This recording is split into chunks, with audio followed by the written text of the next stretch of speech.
Hello, everyone. Thank you for joining. Just going to do a quick look around to make sure everyone can hear. See, we've got people joining from all over. Thank you so much for coming in.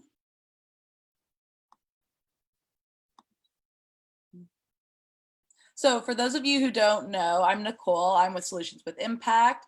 And I'm just going to go over a few quick housekeeping tips about tonight's Zoom event. Thank you so much for joining us. We're so excited to have you all here in preparation and then the lead up to the Culinary Showdown for 2020. So thank you again. And thank you to our specialty chef, Chef Massimo Capra, for joining us this evening. Someone we're always thrilled to have with us. So just a few housekeeping notes for everyone. Please ensure your line is always muted to avoid any disruptions during the Zoom. Please use the chat function to ask for any questions or any comments you might have. We will be doing a Q&A period with Chef Massimo once he has done his cooking demo. And lastly, you might want to change your view to speaker mode. If you do so, you will be able to see the person speaking as the primary screen in the center of your computer, rather than having multiple small people showing. So that being said, we're just going to give a few other people a few minutes to join on, and then we'll get rolling.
All right, so I think we've got everyone joined on now. So again, thank you everyone for joining us. Thank you to Chef Massimo.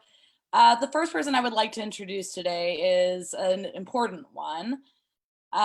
She's the CEO of Epilepsy South Central Ontario, Cynthia Milburn, and she's going to share with us a few words about this year's event and the reason that we're all coming together today. So please, Cynthia, go ahead. Hi, everyone. Thanks for joining tonight.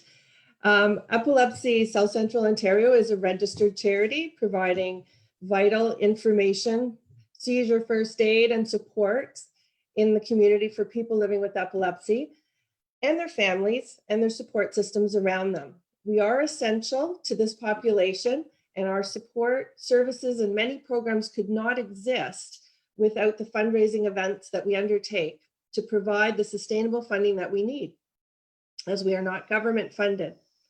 COVID has resulted in all of our fundraising events being canceled since March, and this Culinary Showdown, many have said, was the best they'd ever attended.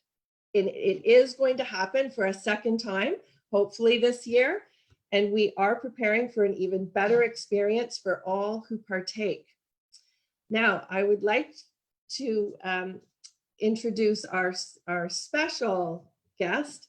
You might remember him from our first Culinary Showdown, his many television appearances, and most recently, providing fabulous cooking demonstrations from his favorite traditional recipes on Instagram. We are so excited to introduce our celebrity chef for this evening's cooking demo, a Canadian culinary icon, known as well for his restaurants and recipes as he is for his mustache. However, sporting a beard today also, Chef Massimo Capra. Well, thank you very much. Thank you for that introduction. I mean, I'm so thrilled to be one of the Culinary Showdown chef competing again this year. Never forget that this is a competition. It's a battle, actually. I don't know if you were there last year, but you know, it's a battle, definitely. There is everything happening, and it's actually a lot of fun. I would invite everyone really to join, you know what I mean? Because it is a lot of fun just to be there and watch this group of chefs and group of aspiring chefs just going crazy and going, you know, all out to create the best food possible. You know, like any other competition or battle, as we want to call it, it takes a lot of preparation, and a lot of preparation comes with a lot of repeat and doing, you know, food and at home, especially, and preparing for what you're gonna make. Which in this case here is a black box competition, I believe, and nobody knows what they're making until that day off. So there's some interesting ingredients in it, and that makes it a lot of fun. But you can own your skills a little bit and doing some of the basic things that everybody knows how to make or love to eat. In any case, in my case here today, I'm gonna make a beautiful pizza, and I have one that I just finished making over here.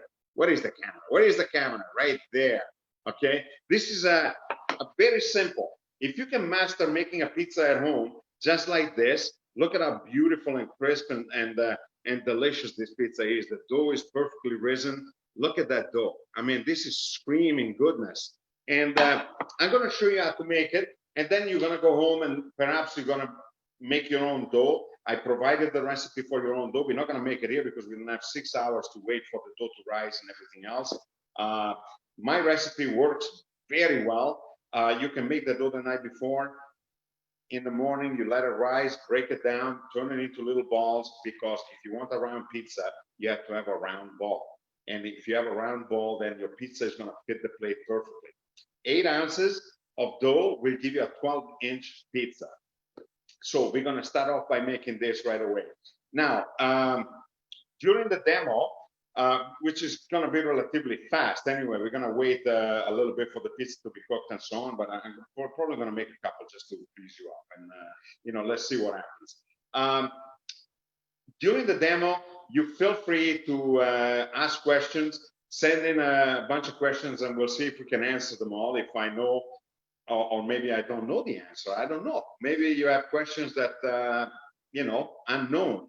Known and known unknowns, you know what I mean? So I'm going to give you a little bit of that political speech that everybody seemed to have enjoyed a few years ago. I'm going to show you how to make a beautiful pizza. So now I have my dough right here. And this is one of my favorites. I love my pizza. I love margherita. Okay. I love my pizza with just tomato, anchovies, capers, you know, a little garlic and oregano, no cheese. But my very favorite pizza is a mushroom and prosciutto. And in Italy, we use prosciutto cotto. I want to use prosciutto di Parma because I have it. I buy the right prosciutto di Parma, the one with the crown on it, and it's absolutely delicious. The sweetness that comes out of it is fantastic. So mushrooms. You never put mushrooms raw in a pizza. So I sauteed mushrooms, and this is how they turn out. I mean, there is a blend in here. I mean, I have white mushroom would be the standard, but you can use shiitake, you can use oysters, you can use anything you want. Sauteed with just a little garlic and oil quickly, as long as they're cooked, because otherwise they would just dry up. Okay, they're not good. Then I have my favorite thing here, red onions. I make a fantastic red onion salad, Lebanese style, you know what I mean, with olive oil, lemon, a little bit of, sumac, right? Yeah. Sumac in it, lots of parsley. Olive oil is the key, and it's fantastic. I love red onions, so I'm going to put that on top of it. And then we're gonna garnish it with the prosciutto crudo. Because when you have prosciutto crudo, you don't, I'm gonna show you, this is, I sliced it at the restaurant and I brought it here, but look at that. When you have prosciutto crudo like this, you don't wanna cook it. You absolutely don't wanna cook it. You wanna put it on and let it take the heat and then have fun with it.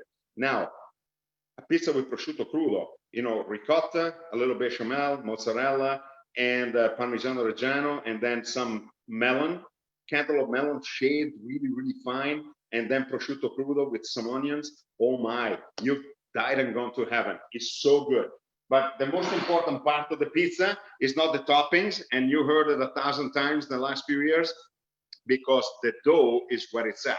And these are 8-ounce rolled balls that we make at the restaurant, and we use this at the restaurant. So hands in flour, like that, okay? I'm using this board because I don't have my usual equipment over here, but I'm doing it at home, so you might understand what I mean. So the dough is nice and soft and pliable. I'm putting it in the flour on both sides because I want it nice and floured. I don't want it to stick to my hands. And feel how soft this is. I don't know if you can see it, but as I'm squeezing it, and I'm leaving a little bit of a rim, as I'm squeezing it, okay, it stretches by itself. Now, don't squeeze the middle right away, otherwise it's gonna get all too thin, okay? You squeeze always the third portion of the pizza. You leave the rim nice and thick, and then the middle, you let it come along on its own. So just like that, all right? Boom. And then you can give it a slap, which is, you know, just like the Egyptian do with the flatbread, like the Napoletani do with their pizza. And I'm not really good at it because I've never done it like this much. I'm more used to stretching it on the table, but you know, this is the trick. Just like that, with the back of your hand, just like that. See, you stretch it, the middle comes along by itself. You don't have to do anything. Look how beautiful this is. I even have an audience over here. Now, leave a little bit of flour on that, and boom, there you go. Your 12-inch pizza is right here. Perfectly round, more or less. If it's not round, who's gonna say anything? Now, the next important thing, the dough, super important, but super easy to do. And at the same time, complicated. And then you have the tomato. Now, I like my tomato to be a little chunky. I buy San Marzano tomato from Italy, and I do squeeze them a little bit. I don't puree them. I don't put them through the food processor. I don't like to do that because the seeds give out a little bitterness that is not good, okay? And I leave it a little chunky, but it's dry. You see, there's no water. And this is not cooked. This is raw. All we have in here is salt, pepper, olive oil. Finished. Nothing else. We put about 3 ounces on a 12-inch pizza. You need about 3 ounces of tomato, just like that. Stay away from the rim, because if you wet the rim, it's not going to rise, and then it's going to all of the liquid is going to fall out of the pizza. Then we have fior di latte, and we buy our fior di latte from Italy. These are Italian fior di latte. They taste completely different than our mozzarella. Number one, when they make the cheese, they don't boil the milk as harsh as we do it here. And number two, they put a lot more salt in it, so they're a lot more flavorful. Look at that. Look at that mozzarella. That is spectacular. So then you want to pinch it and throw it on. This is about a 100-gram ball. So that's about 4 ounces, 3 ounces actually. I'm going to put a little bit. You don't need to put too much, but you know, I'm Italian, and I'm telling you that pizza with no ingredients on top is just a flat bread, okay? So I'm not really a big fan of the dried up pizzas. The other thing is, a pizza should not really be eaten with by hand unless it's folded. So now we put our mushrooms on, as much or as little as you like. I like a little bit. And then our onions, red onion, beautiful, sweet, sliced red onions, just like that, on top. Boom, just like that. Now, I'm gonna have yeah, there you go. We're gonna need a little bit of seasoning, a little salt. That will help the onion in bringing out the water and to cook a little faster. We need a touch of olive oil, not too much, just a drizzle, and a little sprinkle of oregano. Because when you walk into a pizzeria, you smell the oregano right away, right? I mean, that's the first flavor and the first smell that attacks you is that one of the oregano with the tomato and the baking of the bread, right? The dough. That's amazing. I mean, that makes you hungry just walking in there. So there you go. My pizza is ready. Let me make sure it's sliding. You see that? Look at that. Sliding beautifully. I'm going to go to the oven, which is right there. I don't know if you can see it, but in this oven, I have a pizza stone that is about 550 degrees because I want to cook it fast. I don't want the cheese to fry. So I'm going to put it on my pizza stone. And if you cannot find a pizza stone, I'll give you a little secret. Go to a marble company and get a leftover chunk of marble that fits your oven.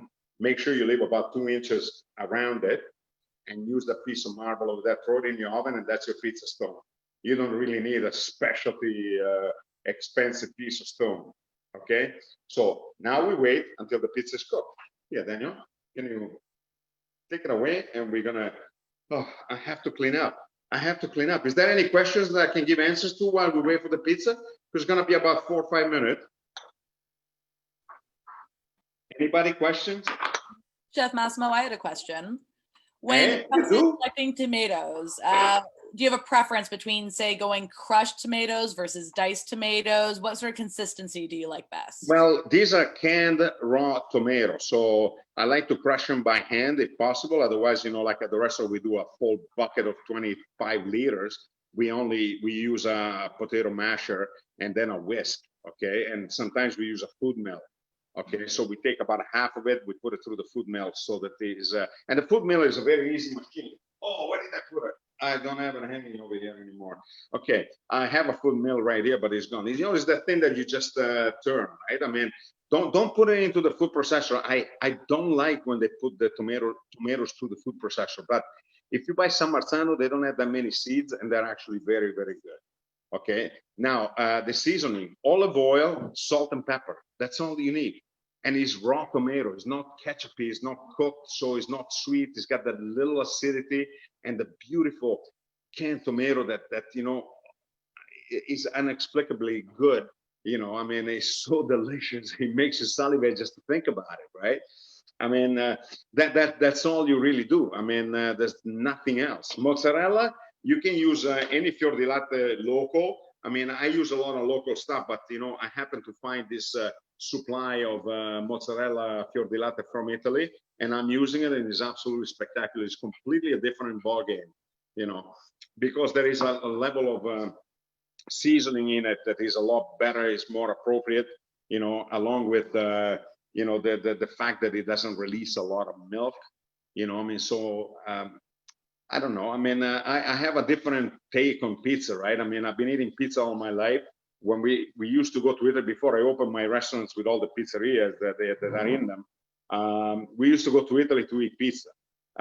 It was one of our favorite things to do. But I tell you, a true Italian eats pizza. In Naples, they fold it and they give it to you a libretto style. That's why libretto pizzeria.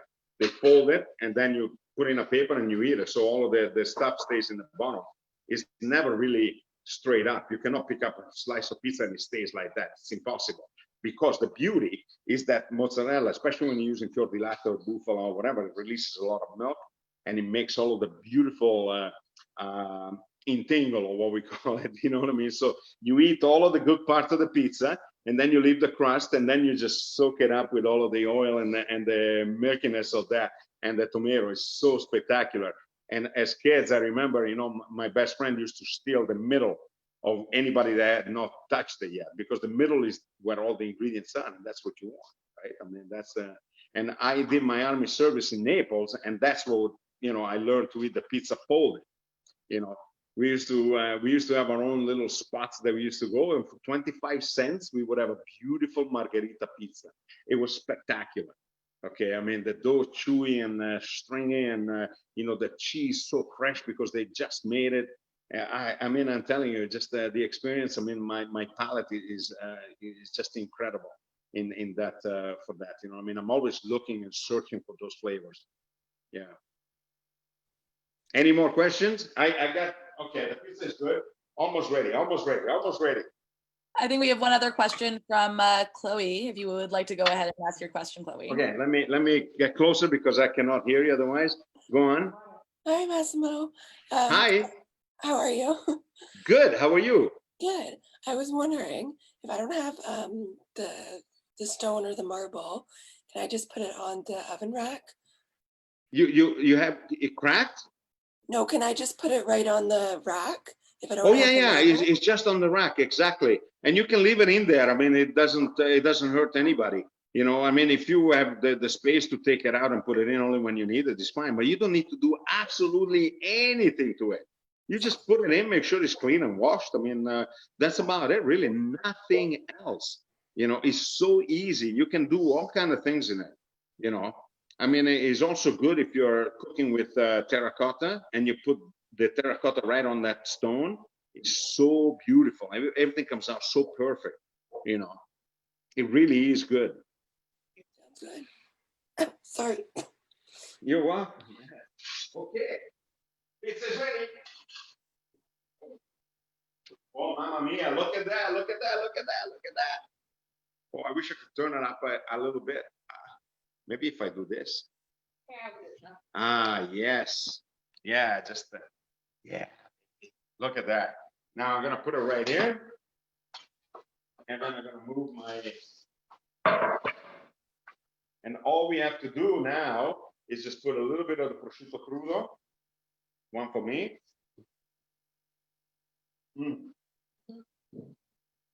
Prosciutto di Parma, you can always tell because you don't get the saltiness out of it. When you eat real prosciutto di Parma, the big one, first of all, you look at it, the legs are much bigger than the Canadian style prosciutto. Number two, for some reason, during the process of preservation or, you know, what do you call it, curing, the salt kind of goes away and you're only left with the sweetness of the meat. You know, it takes only pork meat, a leg of pork, salt, air, and thyme. There's no other ingredients. There cannot be any other ingredients in it. So it's a very pure, if you eat meat and if you eat pork, I mean, this is a very pure item to eat. Now, guess what? I have a little fried basil over here. And I'm gonna just put a few leaves on just for the heck of it. Just to make it interesting. How about that? Eh? Just like that. Finished. Yeah, just bend it over. Let me see the pizza. Yeah, there you go. How's that? You ready to eat it? Look at the crust. See the crust with the oven. I mean, look how beautiful this is. This is spectacular. Feel how soft and crispy it is. This is absolutely delicious. It's a perfect crust. And I have an audience over here eating the one that I made as a test. So I guess they can testify to that. You cannot see them or hear them because right now they're chewing. So anyway, I'm ready for any other question. I mean, listen, anybody else, any questions? Anything? Yeah, Chef Massimo, we actually have a question from David, and his question is as follows. Can your dough be made in a bread machine on the dough cycle? You know what? I never used a bread machine in my life, but I suppose you could. I mean, why not? It is a bread machine, so you should be able to make dough. I mean, the difference between bread dough and pizza dough, if you're making white bread, obviously I'm not talking about the sourdoughs and all these other 48-hour rising and everything else, right? This is a very simple dough. I mean, to make a Napolitana style pizza, you need to make the dough so the pizza machine, the dough machine will work. I mean, the bread machine will work. Then you remove the dough, you put it in a bowl, you cover it, and you let it rest for a couple of days or 24 to 48 hours, depending. There's very, very little yeast in it. Okay. The recipe that I gave you is for a pizza that you start in the morning at 9 and you eat at 8 o'clock and it's ready. Okay. This is the key to that pizza dough. I didn't want to give you a recipe that takes like 3 days to develop. You know, I mean, I remember the first few days of the pandemic, everybody was making bread. I was making bread, and believe me, if I have to stay home and watch the dough rise for 8 hours and then another 4 hours and then another 3 hours and then another 2 hours, I mean, where is my day gone? You know what I mean? I'm just there. That's why there are bakeries that produce incredible bread, from you know, Forno Cultura to Sul Forno, what Blackbird. I mean, there is so many that are incredible bakers, you know. But pizza dough is relatively simple, you know. I mean, if you make the dough that I gave you, you make it the night before, you can put it in the fridge, let it rise slowly. The next morning you take it out, and then you wait until it doubles in volume, and then you break it down and turn it into dough balls, about 8 ounces each.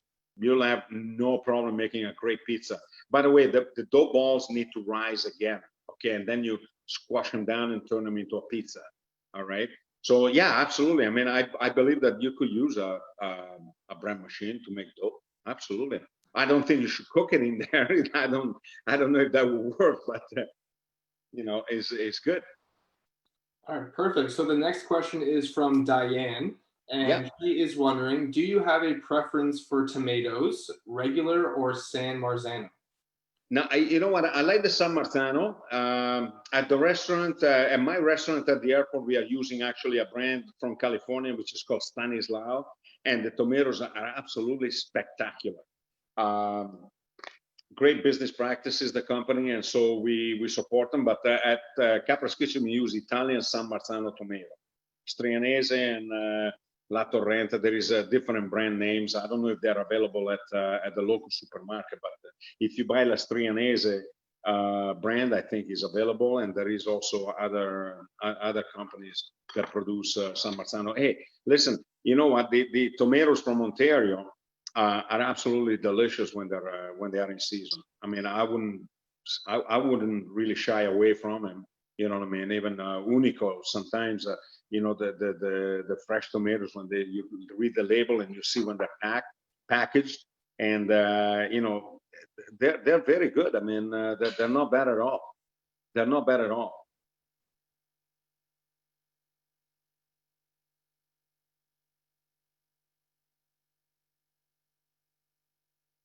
I can't hear anybody anymore.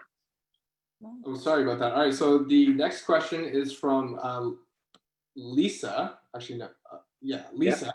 Yeah. What makes a good pizza, and what makes a pizza Italian?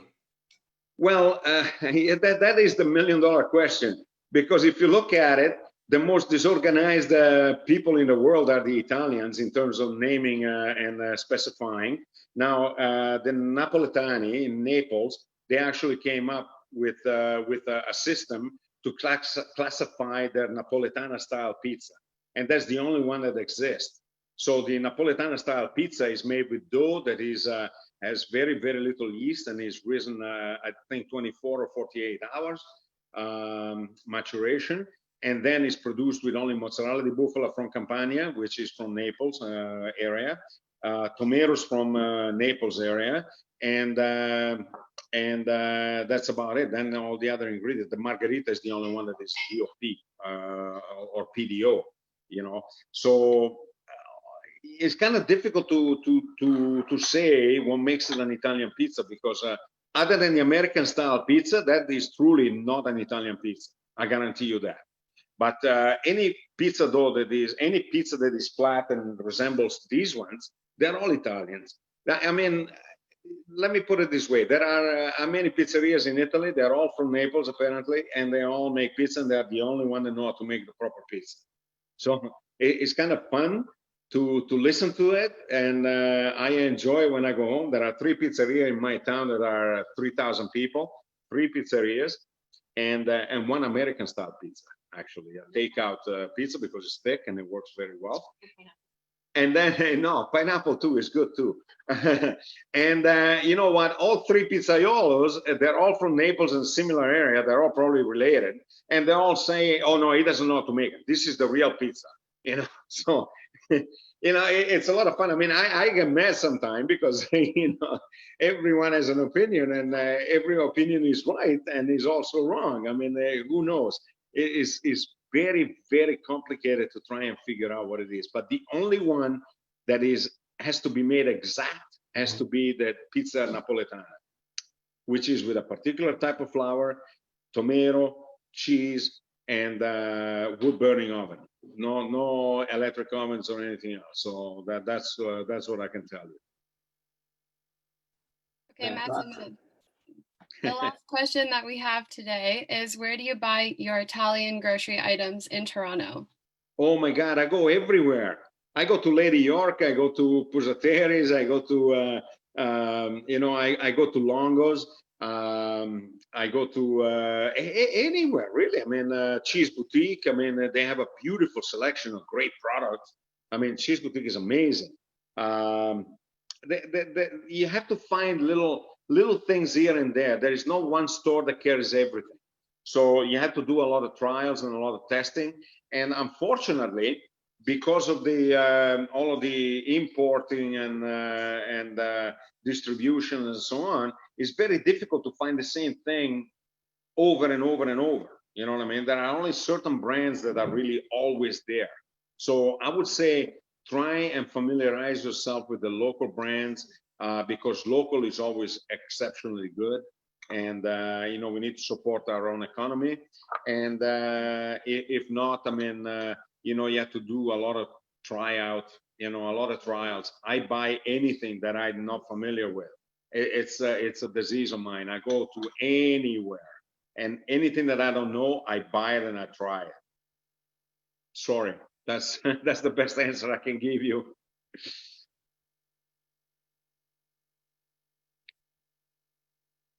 Yeah. Okay. Any other questions? Just one last question, Massimo, before we wrap Sure. up. How did you fry the basil leaves for the pizza? Oh, those are done in, a beautiful thing that we have in the restaurant. We have a deep fryer that, like you see in McDonald's for the fries.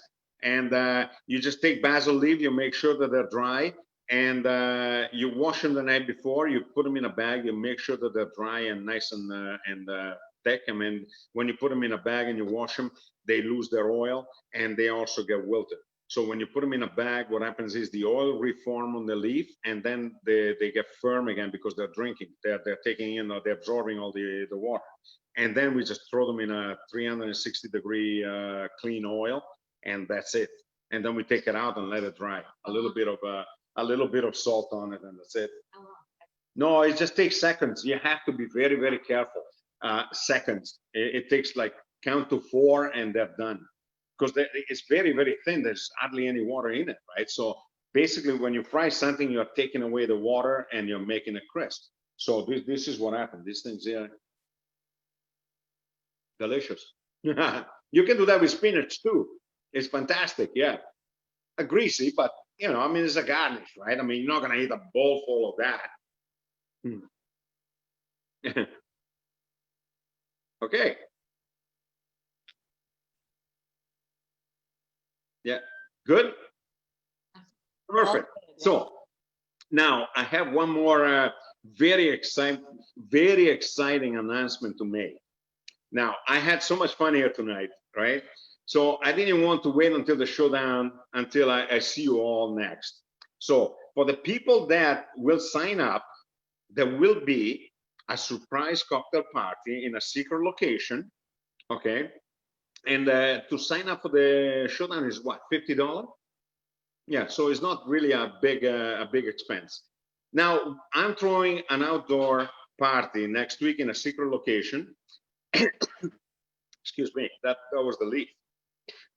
It just went into my lungs. Okay, now my breath is better.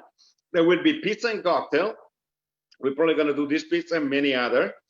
And all you have to do is go to the culinarysshowdown.com, register, and get your donation in. And then, you get the invitation to come to the secret party. I'm not gonna tell you where it is. Thank you very much, Massimo. All right. Thank you so much. That was a wonderful. I'm very hungry now.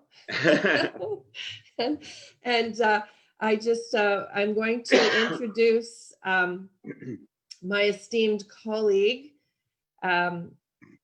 David Chartalis. And he's from our team at Epilepsy South Central Ontario, and he's going to walk you through the registration process. It's quick, it's easy, and once you see how simple it is, you'll be able to do it in minutes. And I give you David.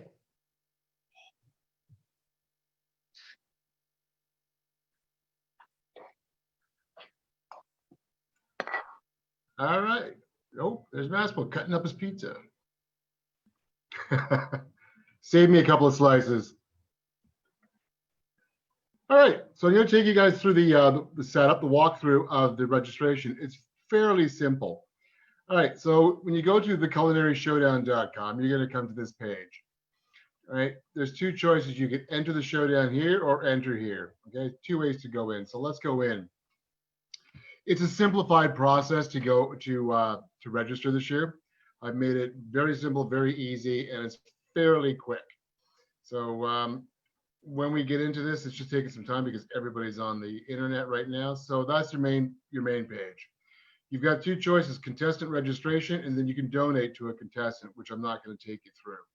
All the information you want about the event is here. As we get the news, the chef's coming back, and your fundraisers are on here. All right, so let me just scroll back in. We go into contestant registration. Fairly simple. So you're going to need to create an account. So I'm going to create a dummy account just to walk you through this tonight. Okay. So there's a waiver that everybody needs to scan through. It's a basic waiver going through. Once you read it, you click accept, you hit next. So you're registering as an individual, but for a competitor, okay, there is an admin fee of $50. And this is what the levels are to get you into the event, to get you going with the event. Be mindful that it is the top 50 fundraisers overall that get to actually work on the stages and compete and cook with the celebrity chefs. Ignore coupon code, you don't have them. So then once you realize that, you go to next. Simple. So here we go with the login. Don't log in with Facebook. I have no clue how that works, I'll be honest with you, and I don't usually use it. So very simple. You're going to type in. I'm going to quickly run through this here for you because, so you're going to get the address, 123 Park Street. If you have an apartment, you can put down the apartment here. All right, city, we're going to go with Toronto. Lovely city of Toronto. We're going to go with 1 Michael 1, 1 Michael 1. And your phone number. Oh, it doesn't take it. All right, so it's going to, I'm going to try this, make up another one. Does that take it? There, phone number 416. Let's go 5555555. Email, I'm going to use the culinary at epilepsyseo.org. Very simple. All right, ignore this. This will eventually show up once you create your account. Okay, we'll get to that next. So here's all your contact information. It's going to make some errors. And where's the errors? I can't use that. That's why. So I got to create a new one. Never mind. I will fix that up. So we're going to do, so the new one is going to be Xanadu. And it's going to be your password. Got to make sure the passwords match. Next. There we go. What is your personal fundraising goal? All right, so you can set up your own personal fundraising goal. You can set up $5,000, 5,000. You can set up your fundraising goal at 10,000 if you want. If you want at this point in time, you can make yourself a donation to yourself. Permission questions allow the general public to donate to my page. So friends of a friend of a friend may look you up and find. So what I do is I usually check all of these boxes out just because, and what name, if you do this, what name do you want it to be displayed? And I'm going to put, I want Xanadu displayed, and yep, and yep. And then it's very simple. You go into the next. I'm going to stop at a certain point because this is the part where I stop at. This is the payment thing, and I'm not going to really put it through on my credit card because I've already joined up. But after that, the registration fee, it goes through, it processes, it makes the process happen. It's so simple. It is very simple, very easy to run through, user friendly. Once you're logged in, you'll be able to set up your own page, okay? And you can go back from that.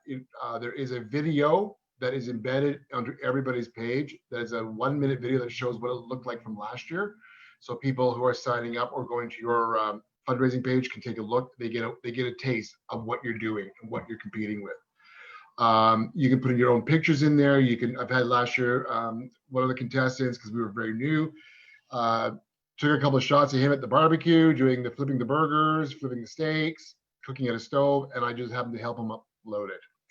So you can see where I've got under my name, culinary at epilepsysco.org. If you ever need assistance or help, send me an email.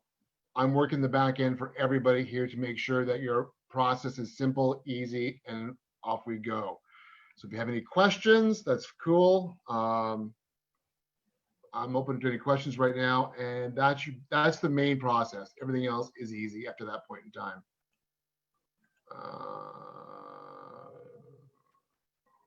Okay. All right. Other than that, no other questions. I could go back. Show your page. It's going to be, yeah, it's not going to be that easy to get into. Let me try and see if you want to take a look and see what the page looks like. I can try that.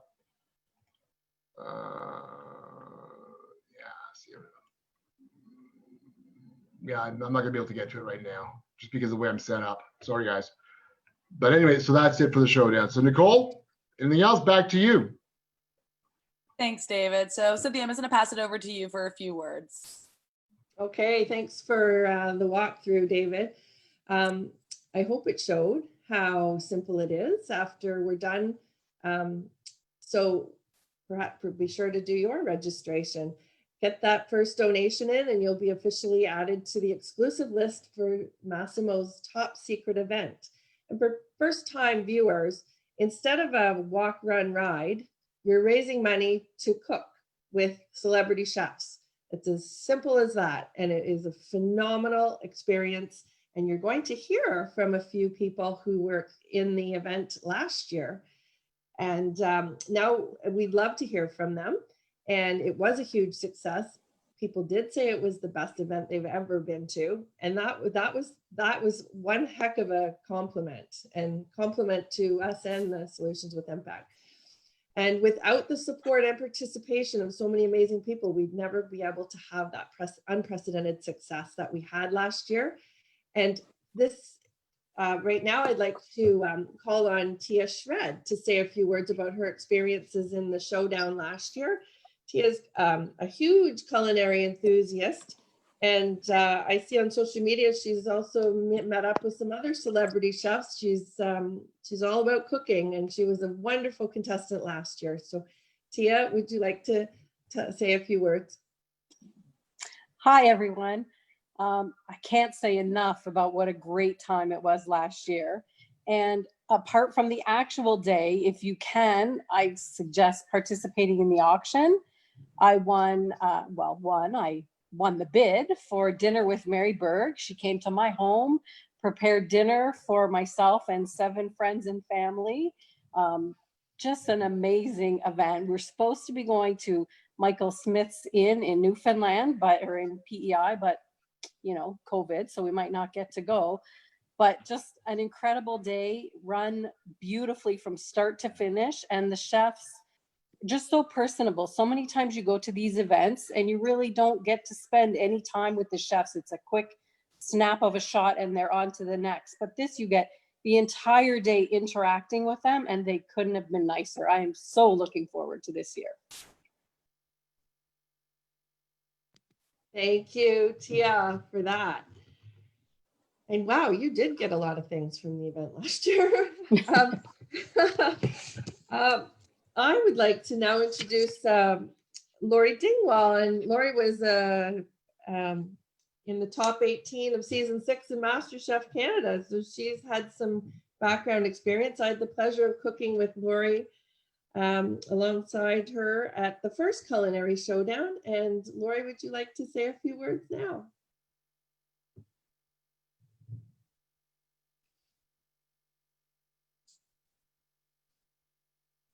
Just unmute your mic.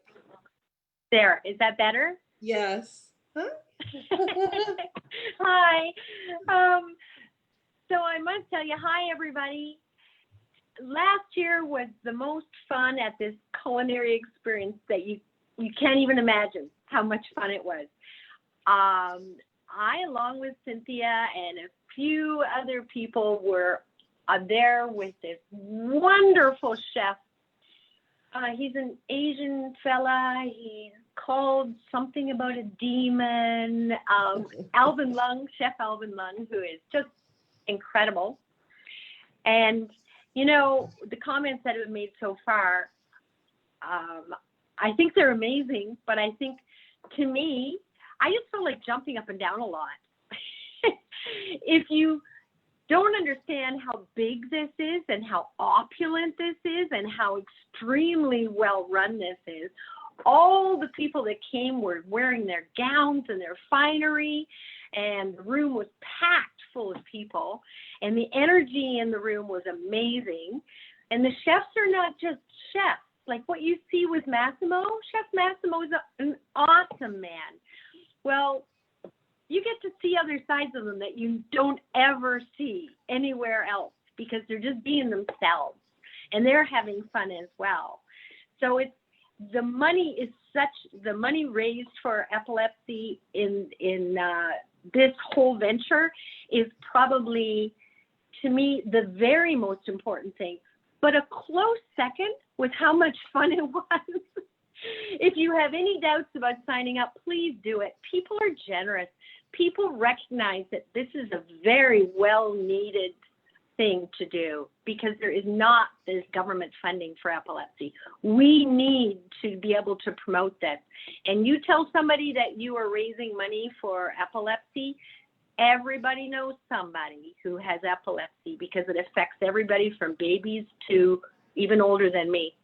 So I'm sure that you will really enjoy this. It's going to be something that you will remember forever. And I'm pretty positive you're going to want to keep coming back every year. So get signed up, because I'm signing up tonight, which means I want more than me at Massimo's secret location. Oh, thank you so much, Lori, for sharing that. And now we're going to hear from an amazing woman who's very close to our hearts. And 1% of the population does have epilepsy. And Chloe is our epilepsy ambassador. And she was actually our speaker from last year. And I'd like to introduce her again to speak tonight, Chloe Gallagher.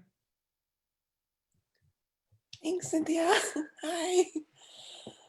Hi, I can Chloe. only echo what Lori and Tia said so much, especially what Lori said about the energy that was there, not just that evening, but all day, with the participants, with the chefs, with everyone, was unbelievable. It was just so much excitement in the room, and so much, this is going to sound cheesy, guys, but so much love in that room.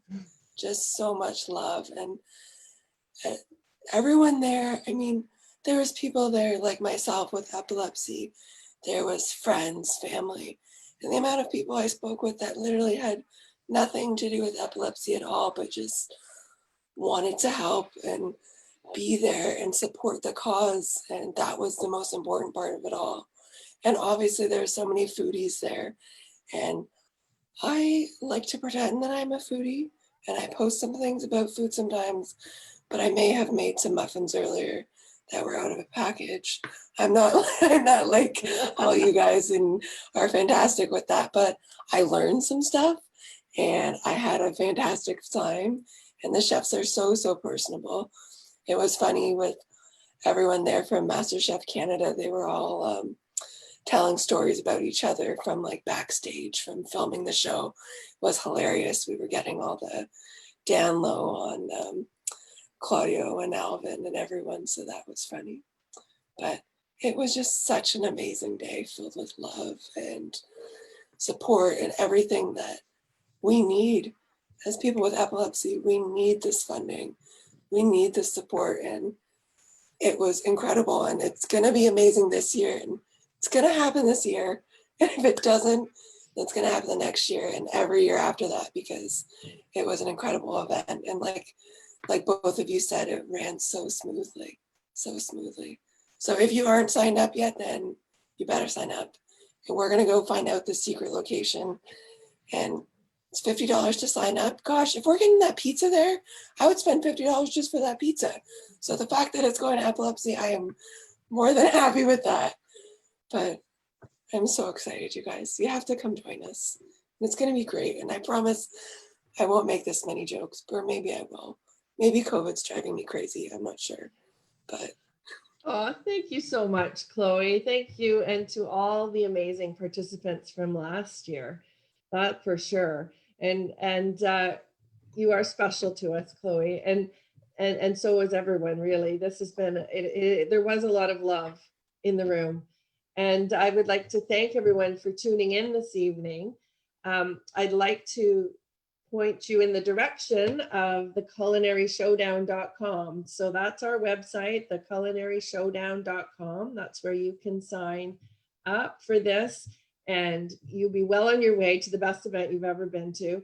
And it is right now, Saturday, October the 3rd, 2020. The date could be extended, and then you'll have additional time to get your sponsors in. So we'll just see what the rules tell us, but we do have that spot booked, and we also are anticipating that perhaps it may postpone, but it will happen. And it's at Oakville Convention Center, and that's where it was last year, a phenomenal venue, and we're very excited. And now, before everybody signs off to enjoy their homemade pizza, I want to explain the SMEG special incentive we're offering. So if you register tonight, you will receive one ballot to win the SMEG Slice Dolce & Gabbana toaster. It's fabulous. It's worth $1,000. For every $50 you raise, you will be given another additional ballot. For every referral that you make, and they register for the event, you will receive one additional ballot. The draw will be held on July 23rd at Chef Massimo's top secret event. So get started right away. Thank you so much, everyone, for joining us. Have a wonderful evening. Thank you, Chef Massimo. Thank you, everyone, for joining. And right now, before you go anywhere, go onto the Culinary Showdown website and sign up right now if you haven't. This is the way to get in for Chef Massimo's secret party. This is the way to get into a movement that's helping out epilepsy here in Ontario.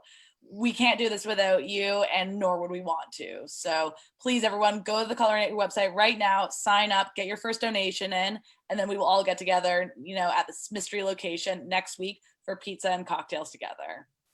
Thank you guys so much, everyone. Have a lovely evening. And if you have any questions, reach out to anyone who was on the call, who sent you an email. We are here to support. We will do concierge service. We will help you get signed up. You tell us what you need. We'll answer any questions you have. Thank you all so much. Thanks, Nicole. Good night, everyone.